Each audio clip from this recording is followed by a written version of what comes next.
Welcome to this new lesson. तो जो आज का जो लेसन होगा हमारा, उसमें हम देखेंगे दो आर्टिकल्स देखना है हमको, एक 17 देखना है और एक 18 देखना है। प्रीवियस लेसन में आप जो पुराने जो हमने पढ़ा था वो देख सकते हो। तो आर्टिकल 17 क्या बोलता है? Abolition of untouchability. दूसरे आर्टिकल्स में और इसमें क्या डिफरेंस है कि ये जो आर्टिकल है ये सभी के लिए है, नॉट जस्ट फॉर स्टेट। ये नेगेटिव ऑब्लिगेशन सिर्फ स्टेट पे नहीं लगाता बट सभी पब्लिक पे लगाता है, सिटीजन्स पे भी लगाता है। यहाँ अनटचेबिलिटी का मतलब सिर्फ एक लिटरल सेंस में अनटचेबिलिटी नहीं है कि वो आपको मतलब छुआछूत। अनटचेबिलिटी का बहुत वाइड मीनिंग है कि आप डिस्क्रिमिनेशन नहीं कर सकते। ठीक है, हम पढ़ भी राइट टू इक्वलिटी के अंडर ही आता ही है। ठीक है, तो हमें देखें तो आर्टिकल 17 अनटचेबिलिटी को सभी फॉर्म में अबोलिश करता है। ठीक है, अब ध्यान रखना, सभी फॉर्म में अबोलिश करता है, तो जो करेगा उसको पनिशमेंट मिलेगी। तो जो पनिशमेंट आर्टिकल 17 बोलता है, अनटचेबिलिटी नहीं होना चाहिए। ठीक है, तो पनिशमेंट मिलेगी। तो पनिशमेंट जो होती है वो कौन से आर्टिकल के अंडर जो सरकार बना सकती है? वो आर्टिकल 35 में लिखा हुआ है कि किसी भी फंडामेंटल राइट्स को उसको एक्ट में लाने, उसको एक्शन में लाने के लिए सरकार जो है एक एक्ट बना सकती है।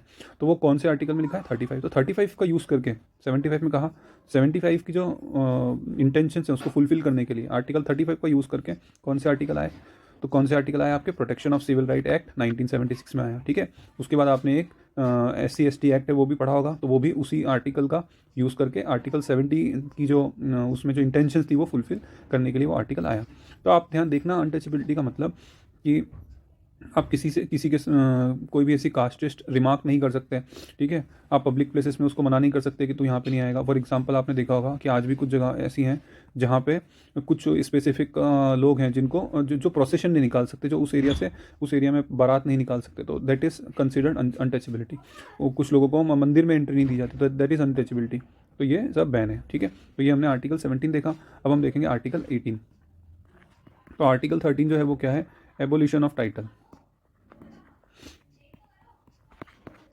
एबोलिशन ऑफ टाइटल क्या है? देखो, तो एबोलिशन ऑफ टाइटल में क्या है, पहले आप देखोगे कि पहले क्या होता था कि जो ब्रिटिशर्स थे वो क्या करते थे कि कुछ लोगों को प्लीज़ करने के लिए, खुश करने के लिए उनको टाइटल दे देते थे, जैसे राय बहादुर।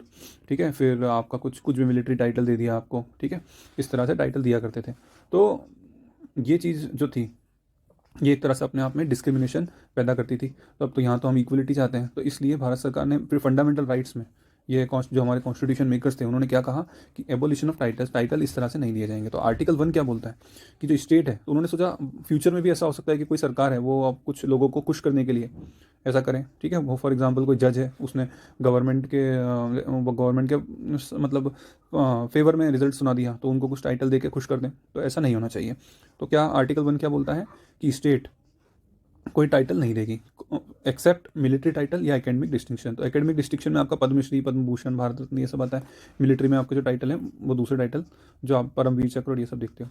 इसके अलावा आर्टिकल 18(2) है और 18(3) भी है। तो 18(2) क्या बोलता है?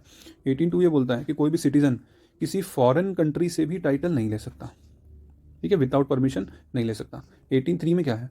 18(3) में लिखा है कि कोई जो आपका कोई फॉरेनर है, कोई अगर वो ऑफिस ऑफ प्रॉफिट होल्ड कर रहा है इंडिया में, तो वो भी विदाउट कंसेंट ऑफ प्रेसिडेंट वो टाइटल नहीं ले सकता। ठीक है, तो ये 3 आर्टिकल हैं इसके। बीच में ऐसा देखा गया, कुछ लोगों ने ऐसा केस लगाया कि जो भारत रत्न है वो भी गलत तरीके से यूज़ होता है, पद्मश्री है ये भी गलत तरीके से यूज़ होते हैं और इनको आर्टिकल 18 का वायलेशन माना जाना चाहिए। लेकिन फिर तो कुछ सालों तक पद्मश्री ये जो अवार्ड्स थे ये नहीं दिए गए थे। लेकिन बालाजी और वर्सेस यूनियन ऑफ इंडिया जो केस था, आपको एक केस का नाम ध्यान रखना है कि it is related to article 18। तो उसमें सुप्रीम कोर्ट ने क्या कहा कि भारत रत्न पद्मश्री अवार्ड्स है वो वायलेशन नहीं है आर्टिकल 18 के। ठीक है, ये कोई हेरिडिटरी टाइटल नहीं है। ठीक है, क्योंकि आपने देखा होगा आर्टिकल 15A में भी लिखा हुआ है जो फंडामेंटल ड्यूटी है वो भी क्या बोलती हैं कि आपको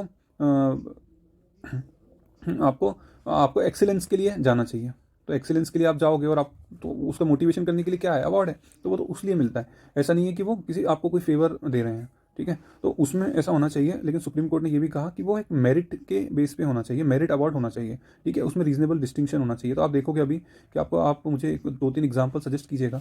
अभी जो पद्म अवार्ड्स मिले हैं तो उसमें काफ़ी ऐसे लोगों को मिले हैं जिनको पहले कोई भी नहीं जानता था। ठीक है, तो आप उसमें नोटिस कीजिएगा 2-3 अवार्ड मुझे एक जैसे एक मैं आपको हिंट देता हूँ, एक फोक आर्टिस्ट हैं जिनको ये अवार्ड मिला है, तो आप बताइएगा वो कौन है, MP से बिलोंग करती हैं, तो आप बताइएगा। ठीक है, तो इस तरह से हैं कुछ जो सोशल सर्विस करते हैं उनको भी अवार्ड दिया जाता है, तो आप वो नाम मेंशन कीजिएगा। ओके, तो ये हमारे 17 और 18 थे। नेक्स्ट में हम अगली फंडामेंटल राइट शुरू करेंगे, article 19। Okay, thank you so much.